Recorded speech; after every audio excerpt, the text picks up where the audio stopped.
আসসালামু আলাইকুম প্রিয় এসএসসি 2024 এবং নবম দশম শ্রেণীর শিক্ষার্থীরা, তোমরা সবাই কেমন আছো? আজকে তোমাদের সাধারণ গণিতের 2.1 সেট ও ফাংশনের 2.1 2 নম্বর অঙ্কটা নিয়ে তোমাদের সামনে হাজির হয়েছি। তো 2 নম্বর অঙ্কে বলছে নিচের সেটগুলোকে সেট গঠন পদ্ধতিতে প্রকাশ করো। তো আমাদের এগুলো তালিকা পদ্ধতিতে দেওয়া আছে, আমরা এগুলোকে সেট গঠন পদ্ধতিতে প্রকাশ করব। তো আমরা 1 নম্বর পর্বে কীভাবে তালিকা পদ্ধতিতে প্রকাশ করতে হয় সেটা দেখেছি। এখন আমরা 2 নম্বর পর্বে আমরা দেখব সেট গঠন পদ্ধতি। তো ক নম্বরে আমাদের দেওয়া আছে 3, 5, 7, 9, 11।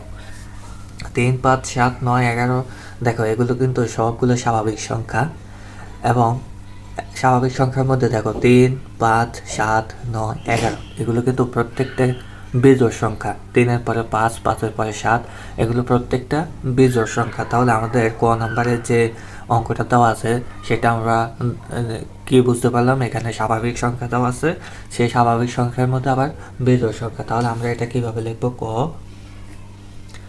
যেহেতু এগুলো স্বাভাবিক সংখ্যা, আমরা লিখবো x belongs to n, যেন x belongs to n যেন x বিজোড়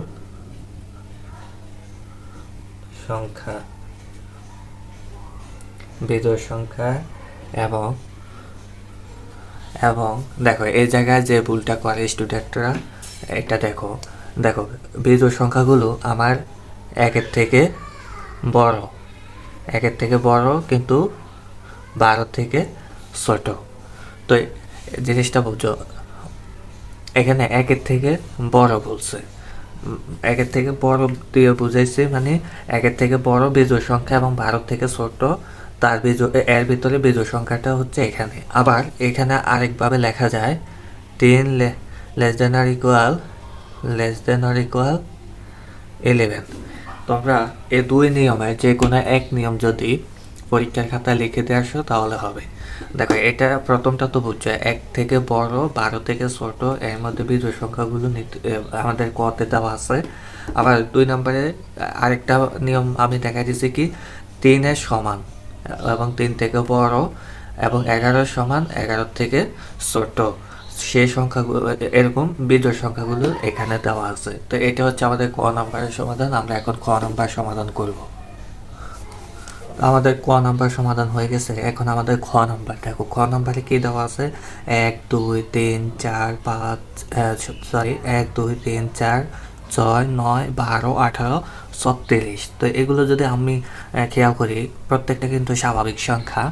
তো স্বাভাবিক সংখ্যার মধ্যে এবং এগুলো কি দেওয়া আছে দেখো, 1-এর পরে 2, তারপরে 3, তারপরে 4, 6, 9, 12, 18, 36। এক কথায় আমি দেখতে পাচ্ছি যে এগুলো হচ্ছে 36-এর গুণনীয়ক।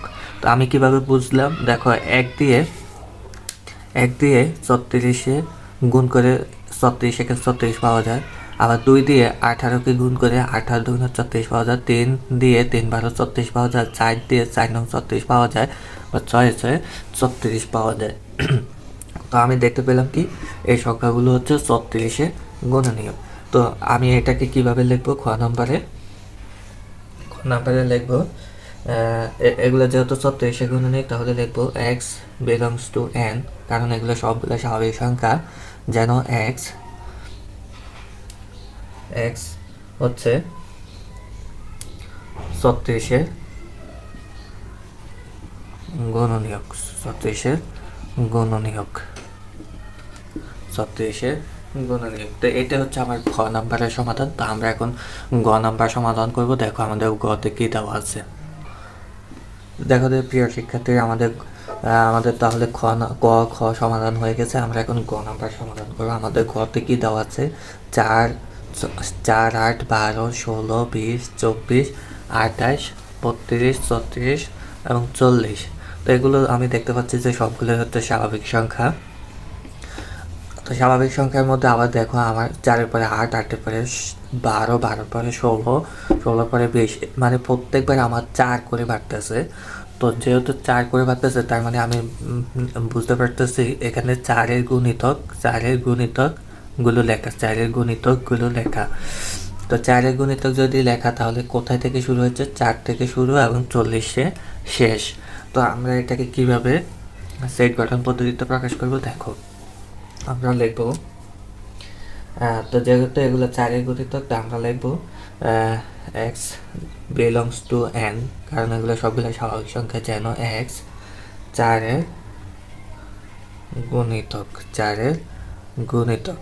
চারের গুণিতক কত পর্যন্ত? আমাদের সে এক্সটা হচ্ছে লেস দ্যান অর ইকুয়াল 40, মানে 40 বা তার ছোট, 40-এর সমান বা তার ছোট। এটা হচ্ছে আমাদের গ নাম্বারের সমাধান। তো ঘ নাম্বার তোমাদের SW রইল, তোমাদের ঘ নাম্বার এটা কি দেওয়া আছে এটা কমেন্টের মাধ্যমে জানো, যদি ভুল হয়ে থাকে আমরা রিপ্লাই দেবো। তো এ পর্যন্তই। তো আমাদের সায়েন্স মেন্টর বিডি চ্যানেলের সাথে তোমরা সাবস্ক্রাইব করে পাশে থাকো এবং লাইক কমেন্ট করে আমাদের পাশে থাকো, যাতে করে আমরা নতুন কোনো ক্লাস আপলোড দেওয়ার সাথে সাথে তোমাদের মোবাইলে নোটিফিকেশন চলে যায়, এতে করে তোমাদের লাভ হবে। তো আজ এ পর্যন্তই। ভালো থাকো, সুস্থ থাকো, খোদা হাফেজ।